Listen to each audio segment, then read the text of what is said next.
Prehľad majetku klienta k 6.9.2021 na vaše meno v JNT banke a je tu výpis ku tomuto dňu na sumu 22 miliónov 64 tisíc eur.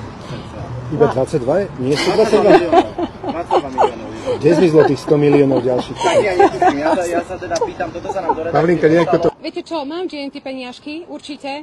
Akú výšku, neviem vám teraz povedať, akože. Ja sa len pýtam, že či v tom 22. roku tam bolo 22 miliónov. Ja si pamätám 122. Nie, ako vážne netuším. Žijem bez starosti, viem, že čo mi Pavlinka nabije do peňaženky, tak to mám, z toho si žijem. A na čo by som mal mať nejakú ďalšiu starosť? Viete čo, mám JNT peniažky, určite. Akú výšku, neviem vám teraz povedať. Ja nemám svoj vlastný účet, akože, ale vôbec mi nechýba. Akože. Ja sa len pýtam, že či v tom 22. roku tam bolo 22 miliónov. Ja si pamätám 122. Nie, ako vážne netuším. Dôverujem svojej manželke, správuje naše verejné financie, či verejné naše rodinné financie. Mám JNT peniažky, určite. Akú výšku, neviem vám teraz povedať. Aký je rozdiel medzi týmto a dobou kešu?